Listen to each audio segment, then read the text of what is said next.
শুরুতেই জানিয়ে দিব আজকের সবচেয়ে বড় খবর। জেরুজালেম সহ বিভিন্ন শহরে ইরানের ক্ষেপণাস্ত্র বৃষ্টি, চরম আতঙ্ক ইসরায়েলে। থাকছে বিস্তারিত প্রতিবেদনে।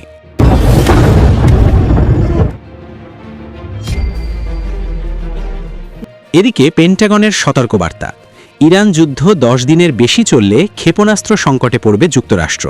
থাকছে বিস্তারিত প্রতিবেদনে। আগেই বলেছিলাম আয়াতুল্লাহ খামেনিকে হত্যা করে যুক্তরাষ্ট্র এবং ইসরায়েল তাদের কফিনের সর্বশেষ প্যারেকটা মারছে। এবার ইরানের হামলায় দিক বিদিক ছোটা আমেরিকা প্রেসিডেন্ট ডোনাল্ড ট্রাম্প ইতালির প্রধানমন্ত্রীকে অনুরোধ জানাইছে ইরানকে যুদ্ধটা থামাইতে বলো। এবং এই সংক্রান্ত নিউজ যুক্তরাষ্ট্রের অনেক পত্রপত্রিকায় করেছে, সেই সূত্রের মারফতেই পাওয়া। যুক্তরাষ্ট্র এবং ইসরায়েল যে আতঙ্কটা করতেছিলেন, যে ভয়টা পাইতেছিলেন, যে আয়াতুল্লাহ খামেনির সন্তান মোস্তফা খামেনি আয়াতুল্লাহ খামেনি থেকে 10 গুণ বেশি কড়া এবং বুদ্ধিমান এবং রাগ নিম্নত কবি।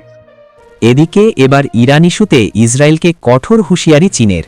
থাকছে বিস্তারিত প্রতিবেদনে। ইরান যেহেতু হামলা করছে এবং বলছে যে সমস্ত গুরুত্বপূর্ণ তাদের অর্থনৈতিক ক্ষেত্রগুলোর মধ্যপ্রাচ্যে যা আছে সেগুলো তারা একদম শেষ করে দেবে, এইটা বলার পরেই দেখছে যে ওরে বাবা বিপদ, এদের ভোগ বিলাসী জীবন যাপন এগুলো তো বন্ধ হয়ে যাবে। সেই কারণে এখন একটু নমনম করতেছে।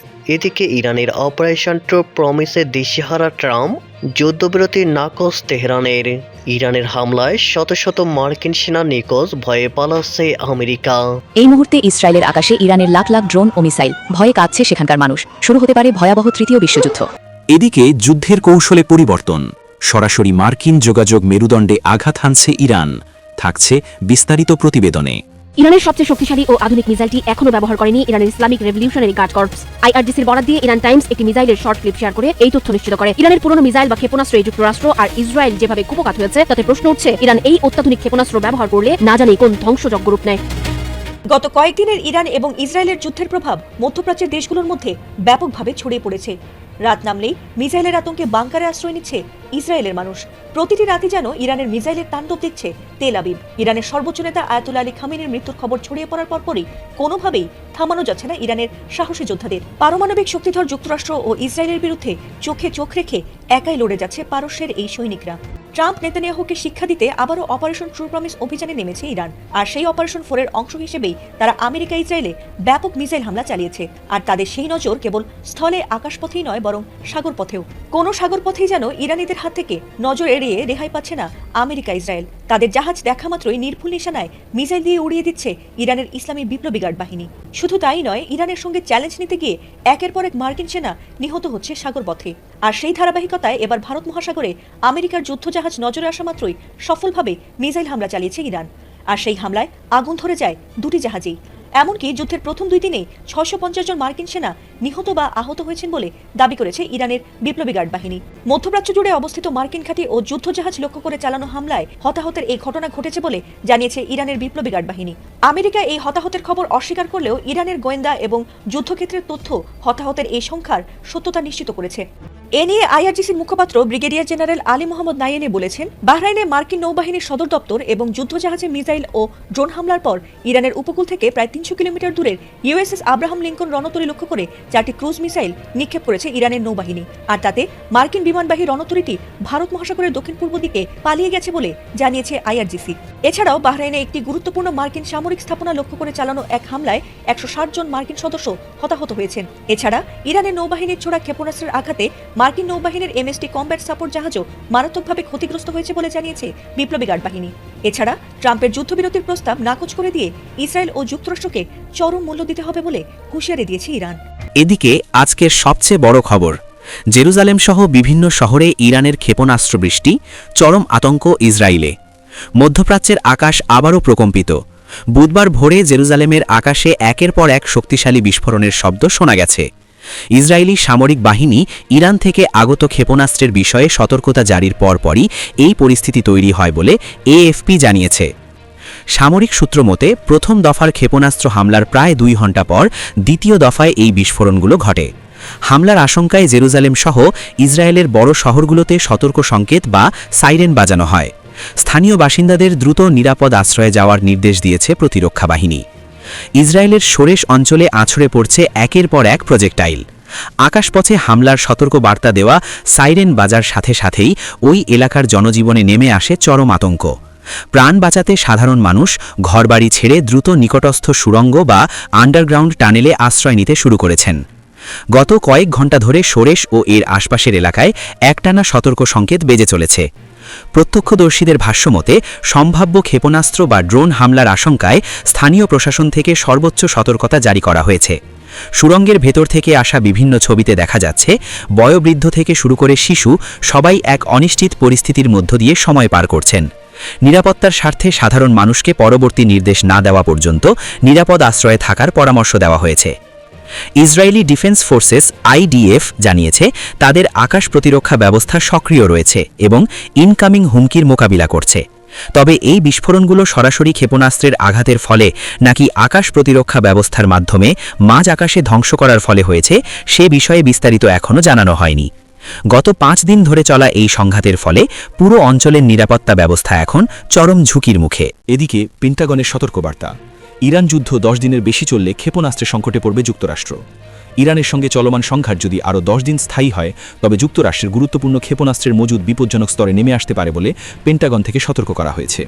আল জাজিরার এক প্রতিবেদনে জানানো হয়েছে, যুদ্ধের 4র্থ দিনে পৌঁছে পেন্টাগনের উচ্চপদস্থ কর্মকর্তারা প্রেসিডেন্ট ডোনাল্ড ট্রাম্পকে এই সম্ভাব্য ঝুঁকি সম্পর্কে অবহিত করেছেন।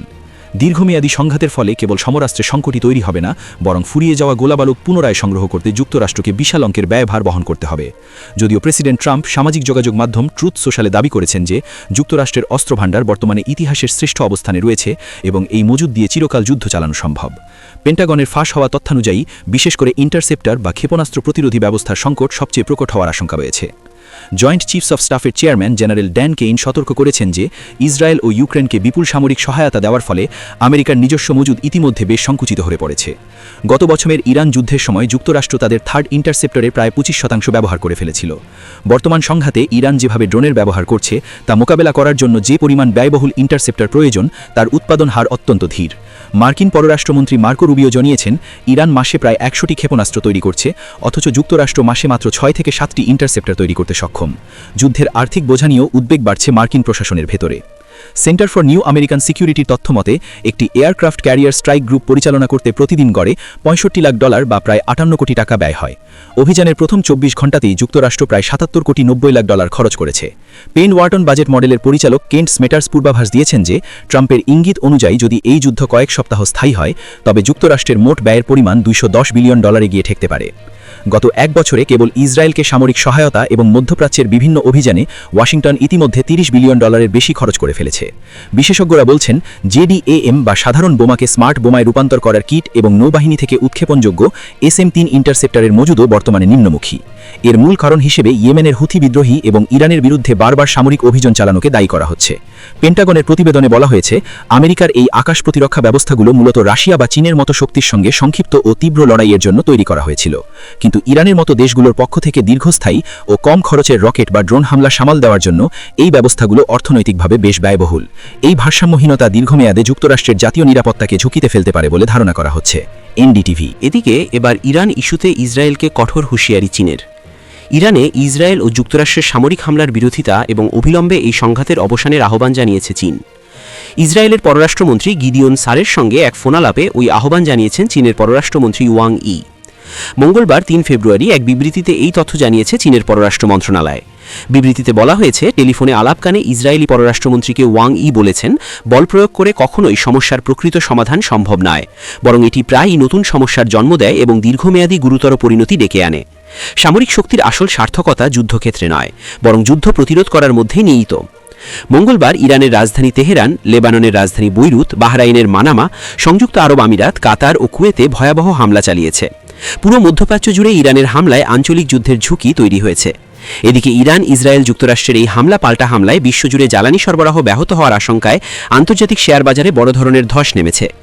এসব বিষয়ে উল্লেখ করে গিডিওন সারকে চীনের পররাষ্ট্রমন্ত্রী বলেছেন, আন্তর্জাতিক ও আঞ্চলিক সব সমস্যা সংলাপ ও আলোচনার মাধ্যমে সমাধান করা উচিত বলে চীন বিশ্বাস করে। পরিস্থিতি স্বাভাবিক করতে চীন গঠনমূলক ভূমিকা পালন জারি রাখবে বলেও জানিয়েছেন তিনি। এছাড়া গত রোববার রাশিয়ার পররাষ্ট্রমন্ত্রী সের্গেই ল্যাভরোভের সঙ্গেও ইরান সংকট নিয়ে আলোচনা করেন ওয়াং ই। তবে গত শনিবার থেকে ইরানে হামলা শুরুর পর যুক্তরাষ্ট্রের পররাষ্ট্রমন্ত্রী মার্কো রুবিওর সঙ্গে এখনও পর্যন্ত কোনো কথা বলেননি চীনের এই পররাষ্ট্রমন্ত্রী। ইসরায়েল যুক্তরাষ্ট্রের আকস্মিক হামলায় শনিবার ইরানের সর্বোচ্চ নেতা আয়াতুল্লাহ আলী খামেনেই সহ দেশটির 4 ডজনের বেশি জ্যেষ্ঠ কর্মকর্তা নিহত হয়েছেন। এছাড়া দেশটিতে ওই দুই দেশের চলা হামলায় এখনও পর্যন্ত প্রায় 800 মানুষের প্রাণহানি ঘটেছে। এদিকে এদিকে যুদ্ধের কৌশলে পরিবর্তন, সরাসরি মার্কিন যোগাযোগ মেরুদণ্ডে আঘাত হানছে ইরান। মধ্যপ্রাচ্যে মার্কিন সামরিক সক্ষমতা পঙ্গু করে দেওয়ার লক্ষ্যে বড় ধরনের ড্রোন ও মিসাইল হামলা শুরু করেছে ইরান। নিউ ইয়র্ক টাইমসের এক বিশেষ অনুসন্ধানী প্রতিবেদনে জানানো হয়েছে, গত সপ্তাহান্ত থেকে শুরু হওয়া এই হামলায় বাহরাইন, কাতার, কুয়েত, সৌদি আরব এবং সংযুক্ত আরব আমিরাতে অবস্থিত অন্তত 7টি মার্কিন সামরিক স্থাপনার যোগাযোগ ও রাডার ব্যবস্থা মারাত্মকভাবে ক্ষতিগ্রস্ত হয়েছে। উপগ্রহ থেকে প্রাপ্ত ছবি এবং যাচাইকৃত ভিডিও বিশ্লেষণ করে নিউ ইয়র্ক টাইমস জানিয়েছে, ইরানের এই হামলার প্রধান লক্ষ্য ছিল মার্কিন বাহিনীর একে অপরের সঙ্গে যোগাযোগ এবং সমন্বয় করার ক্ষমতাকে বাধাগ্রস্ত করা। কোথায় কোথায় হামলা হয়েছে? প্রতিবেদনে উল্লেখ করা হয়েছে, বাহরাইনে অবস্থিত মার্কিন নৌবাহিনীর 5ম নৌবহরের সদর দপ্তরে ইরানের ওয়ান-ওয়ে অ্যাটাক ড্রোন আঘাত হেনেছে। এতে 2টি গুরুত্বপূর্ণ স্যাটেলাইট কমিউনিকেশন টার্মিনাল ধ্বংস করা হয়েছে। টার্মিনাল ধ্বংস হয়েছে যা রিয়েল টাইম যোগাযোগের জন্য অত্যন্ত গুরুত্বপূর্ণ। কাতারে অবস্থিত মধ্যপ্রাচ্যের বৃহত্তম মার্কিন ঘাঁটি আল ওদেতে একটি ক্ষেপণাস্ত্র হামলায় প্রায় $110 কোটি মূল্যের একটি আর্লি ওয়ার্নিং রাডার সিস্টেম ক্ষতিগ্রস্ত হয়েছে। এছাড়া কুয়েতের ক্যাম আরিবদান এবং আলী আল সালেম বিমান ঘাঁটিতেও একাধিক রাডার ও স্যাটেলাইট ডিশ ধ্বংসের খবর পাওয়া গেছে। ক্ষয়ক্ষতির পরিমাণ, প্রাথমিক তথ্য অনুযায়ী ইরানের এই হামলায় আমেরিকার প্রায় $200 কোটি সমমূল্যের সামরিক সরঞ্জামের ক্ষয়ক্ষতি হয়েছে। এর মধ্যে উচ্চ ক্ষমতা সম্পন্ন রাডার, স্যাটেলাইট অ্যান্টেনা এবং দীর্ঘপাল্লা যোগাযোগ যন্ত্রপাতি সুরক্ষা কবচ অন্তর্ভুক্ত রয়েছে। আগেই বলেছিলাম আয়াতুল্লাহ খামেনিকে হত্যা করে যুক্তরাষ্ট্র এবং ইসরায়েল তাদের কফিনের সর্বশেষ প্যারেকটা মারছে। এবার ইরানের হামলায় দিক বিদিক ছোটা আমেরিকা প্রেসিডেন্ট ডোনাল্ড ট্রাম্প ইতালির প্রধানমন্ত্রীকে অনুরোধ জানাইছে ইরানকে যুদ্ধটা থামাইতে বলো। এবং এই সংক্রান্ত নিউজ যুক্তরাষ্ট্রের অনেক পত্রপত্রিকায় করেছে, সেই সূত্রের মারফতেই পাওয়া।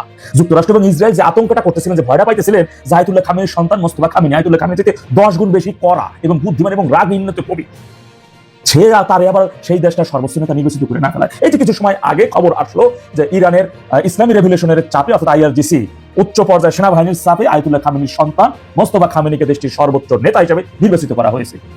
এর মধ্যে কিন্তু আপনারা জানেন যে ইরানের এই ইসলামী রেভলিউশনের পক্ষ থেকে ইসরায়েলিদের বলা হয়েছে যে তোমরা যারা এখন পর্যন্ত ঘরবাড়ি ছেড়ে পালাও না, তারা চলে যাও, তারা ঘরবাড়ি ছেড়ে অন্যত্র চলে যাও, দেশ ছেড়ে চলে যাও। সেই দেশে কিন্তু ইসরায়েলিদের বলেছে, ইহুদিদের বলা হয়েছে তোমরা ইসরায়েল ছেড়ে চলে যাও, কারণ ইসরায়েল মাটির সাথে মিশে যাবে, ইসরায়েল মানচিত্র থেকে মুছে যাবে ইসরায়েল নামটা। এমনই হুঙ্কার তারা দিয়েছে, আপনারা জানেন। আর ইরানের সরকার কিন্তু একটা কথা বলেছে যে তাদের যে ইসলামী রেভলিউশন IRGC এই সৈন্যবাহিনী তাদের নিয়ন্ত্রণে নাই। মূলত সেই দেশের এই বাহিনীটা চলে সেই দেশের সর্বোচ্চ নেতার নির্দেশ ক্রমে। তার সর্বোচ্চ নেতা আয়াতুল্লাহ খামেনির মৃত্যুর আগে যে নির্দেশনাগুলো দিয়ে গেছেন, সেই নির্দেশনা অনুযায়ী তারা কাজ করতেছেন। তাদেরকে থামানো কিন্তু সেই দেশের সরকারেরও সম্ভব না।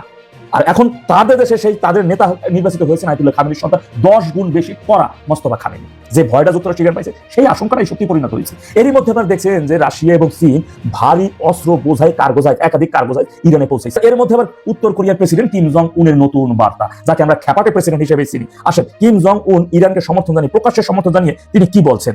মধ্যপ্রাচ্য, ইরান ও ইসরায়েলের মধ্যে চলমান সামরিক উত্তেজনা ক্রমে বাড়ছে। যুক্তরাষ্ট্রের সম্পৃক্ততা এবং আঞ্চলিক শক্তিগুলোর অবস্থান পরিস্থিতিকে আরো জটিল করে তুলেছে। এর মধ্যে উত্তর কোরিয়ার নেতা কিম জং উন ইরানের প্রতি প্রকাশ্যে সমর্থন জানিয়ে নতুন মাত্রা যোগ করেছেন। উত্তর কোরিয়ার এক বিবৃতিতে বলা হয়েছে, ইরান অনুরোধ করলে তারা ইসরায়েলের বিরুদ্ধে ক্ষেপণাস্ত্র সরবরাহ করতে প্রস্তুত। বিবৃতিতে আরো বলা হয়, তাদের ধ্বংস করার জন্য একটি ক্ষেপণাস্ত্রই যথেষ্ট। বুঝলেন ইঙ্গিতটা? কিম জং উন কি বলছে, যে ইসরায়েলকে ধ্বংস করার জন্য একটা ক্ষেপণাস্ত্রই তার দেশে যথেষ্ট, অর্থাৎ আসতেছে। অর্থাৎ এই যে সংকট, এই সংকট শুধুই মধ্যপ্রাচ্য এবং উত্তর ইসরায়েল বা যুক্তরাষ্ট্র জুড়েই না, এটা সারা বিশ্বব্যাপী মহা একটা সংকটের মধ্যে যাচ্ছে এবং তৃতীয় বিশ্বযুদ্ধ কোনো আসন্ন এমন একটা আশঙ্কা বিদ্যমান। কারণ এরই মধ্যে দুবাই বলেন, আরব আমিরাত বলেন এবং অন্যান্য যে সকল দেশগুলোতে যুক্তরাষ্ট্রের সেনাঘাঁটি আছে, সেই সেনাঘাঁটি একে ইরান হামলা চালাইছে। আর ইরানকে এখন আর থামানোর কোনো সুযোগ নেই, কোনো নৈতিকতার জন্য তাদের থামানো, কারণ তারা তাদের নেতা, তাদের সর্বোচ্চ নেতাকে হত্যা করা হয়েছে। মোস্তফা খামেনি তার সর্বোচ্চ নেতা এখন নির্বাচন, সে তার বাবা হত্যা প্রতিশোধ নেবে। এর বাইরে অন্য কিছু হয়, ডোনাল্ড ট্রাম্প নইলে নেতানিয়াহু, এরা টাকা শুরু যাবে, হ্যাঁ একটু রক্তটা থামবে। এর আগে মনে হয় না যে থামবে। পরিস্থিতি ভালো দিকে যাইতেছে এবং ভালো কিছু হবে না, এটাই বিদ্যমান। এই সংকট শুধুই মধ্যপ্রাচ্য জুড়ে না, সারা বিশ্বব্যাপী হবে। শুধু একটা দেশের রাষ্ট্রপ্রধানকে তুলে নিয়ে যাওয়া, সেই দেশের আন্তর্জাতিক আইন লঙ্ঘন করে রাষ্ট্রপ্রধানকে হত্যা করা, অন্যান্য সকল দেশগুলো ভাড়াবাসের সিভাই ডোনাল্ড ট্রাম্প এবং নেতানিয়াহু যে ফোর্সে, এটা চিরন্তন সত্যি কথা। আর এখান থেকে উদ্ধার হওয়াটা যে কোনো দুইটার একটা থাকতে হবে, ভাড়াবাসের সিভাই যে কোনো দুইটার একটাকে থাকতেই হবে, এর মধ্যে উঠতে পারবে না। তা নাহলে এরা পর্যন্ত ইসলামী রেভলিউশন ইরানের এরা থামবে না। আর এদেরকে থামানোর শক্তি কিন্তু সেই দেশের সরকারেরও নাই, সর্বোচ্চ নেতা ব্যতীত। তারা শুধু সেই সর্বোচ্চ নেতার নির্দেশে এই বাহিনীটা চলে, এটা আপনারা খুব ভালো করে জানেন। ইরান যেহেতু হামলা করছে এবং বলছে যে সমস্ত গুরুত্বপূর্ণ তাদের অর্থনৈতিক ক্ষেত্রগুলোর মধ্যে পাচ্ছে যা আছে সেগুলো তারা একদম শেষ করে দেবে। এইটা বলার পরেই দেখছে যে ওরে বাবা বিপদ, এদের ভোগ বিলাসী জীবন যাপন এগুলো তো বন্ধ হয়ে যাবে। সেই কারণে এখন একটু নমনম করছে। সংযুক্ত আরব আমিরাত সম্ভবত ভয় পেয়েছে। তারা ভয় পেয়ে বলছে যে সংযুক্ত আরব আমিরাতের ভূখণ্ড মার্কিন যুক্তরাষ্ট্রকে ব্যবহার করতে তারা দেবে না। আনুষ্ঠানিকভাবে এই ঘোষণা দিয়েছেন সংযুক্ত আরব আমিরাতের আন্তর্জাতিক সহযোগিতা বিষয়ক প্রতিমন্ত্রী রিম আল হাশিমি। তিনি বলছেন যে ওরা থেকেই সংযুক্ত আরব আমিরাতের এমন একটা অবস্থান ছিল, কিন্তু ইরান তাদের এই অবস্থানটাকে বুঝতে না পেরে খামাখাই হামলা চালাইছে। অনেকটা অভিমানের সুরেই তিনি বলছেন যে সংযুক্ত আরব আমিরাতে এই হামলাটা একেবারেই অযৌক্তিক ছিল, কারণ আমিরাত তাদের ভূখণ্ড ব্যবহার করতে দেবে না। এখন ইরানের বক্তব্য কি কারণে আমিরাতে তারা হামলা চালিয়েছে এটা পরিষ্কার করেনি, কিন্তু ইরানের কাছে নিশ্চয়ই তথ্য আছে কোন কোন দেশ সহযোগিতা করছে, মার্কিন যুক্তরাষ্ট্রকে আর করছে না সেটা নিশ্চয়ই না জেনে এমন কাজ ইরানের এই মুহূর্তে করার কথা না। যাই হোক, বোঝা যাচ্ছে যে একটা আত্মসমর্পণের হুমকি। যেহেতু ইরান হচ্ছে আরব দেশগুলোর প্রতিবেশী রাষ্ট্র, আমেরিকা আজ আছে কাল নেই, তার প্রয়োজন ফুরালে সে চলে যাবে, তখন কি হবে? তখন কি ইরানকে সামলাতে পারবে সৌদি আরব, সংযুক্ত আরব আমিরাত, কুয়েত, কাতার? পারবে না। ইরানের সামরিক শক্তির সাথে কোনোভাবেই এসব দেশ পেরে উঠবে না। এই কারণে সুর নরম করেছে এবং বলেনি যে এই হামলার প্রতিশোধ নেওয়া হবে। মন্ত্রী বলছেন যে ইরানের হামলা সত্ত্বেও সংযুক্ত আরব আমিরাত তার যে গুরুত্বপূর্ণ স্থাপনা বা অন্যান্য কর্মকাণ্ড সেগুলোর কাজ চলতে থাকবে, কিন্তু তারা আত্মরক্ষা এবং সার্বভৌমত্ব রক্ষার পূর্ণ এবং বৈধ অধিকার সংরক্ষণ করবে। এই কথা বলছেন যে হাশিমি বলছেন সংযুক্ত আরব আমিরাতের অবস্থান শুরু থেকে স্পষ্ট, ইরানের বিরুদ্ধে কোনো সামরিক অভিযানে তার ভূখণ্ড ব্যবহার করা হবে না। হাশিমি আরো বলছেন ইরান সংযুক্ত আরব আমিরাতের ঘোষিত অবস্থান বিবেচনা না করেই তাদের উপর আক্রমণ শুরু করেছে। সংযুক্ত আরব আমিরাত এবং অন্যান্য উপসাগরীয় দেশগুলো সামরিক সংঘাত এবং উত্তেজনা এড়াতে কূটনৈতিক প্রচেষ্টা চালিয়ে যাচ্ছে। তার মানে ইরান হামলা চালাইছে বলে পাল্টা হামলা চালাবে এটা বলার সাহস তাদের নেই। আমিরাতের প্রতিমন্ত্রী বলছেন সংযুক্ত আরব আমিরাত তেহরানে তাদের দূতাবাস বন্ধ করার এবং তাদের রাষ্ট্রদূত প্রত্যাহারের পদক্ষেপ নিয়েছে। তিনি বলেন আমাদের বার্তা স্পষ্ট, ইরানি হামলা অযৌক্তিক। ইরান যে হামলা করেছে সেই কারণে রাগে দুঃখে অভিমানে সংযুক্ত আরব আমিরাত ইরানে তাদের দূতাবাস বন্ধ করেছে এবং তাদের যে রাষ্ট্রদূতকে প্রত্যাহারের তারা সিদ্ধান্ত নিয়েছে। রিম আল হাশিমি বলেন ইরানি হামলা সত্ত্বেও সংযুক্ত আরব আমিরাতের সব গুরুত্বপূর্ণ ক্ষেত্রে কোনো বাধা ছাড়াই কাজ চালিয়ে যাচ্ছে এবং দেশ জুড়ে জনজীবন স্বাভাবিক রয়েছে। তিনি বলেন আমরা সংঘাতকে আর বিস্তৃত করতে চাই না। সব ঠিক আছে, কিন্তু এই যে হামলাটা করলো এই হামলার নিন্দা তো করা উচিত ছিল, সেই নিন্দা কিন্তু করেনি। সেই নিন্দা সংযুক্ত আরব আমিরাত করেনি। ইসরায়েলের এই আগ্রাসনের ব্যাপারে আরব বক্তব্যটা স্পষ্ট হওয়া দরকার ছিল, সেটাও করেনি। ফলে এখন ইরান যেহেতু হামলা করছে এবং বলছে যে সমস্ত গুরুত্বপূর্ণ তাদের অর্থনৈতিক ক্ষেত্রগুলোর মধ্যপ্রাচ্যে যা আছে সেগুলো তারা একদম শেষ করে দেবে।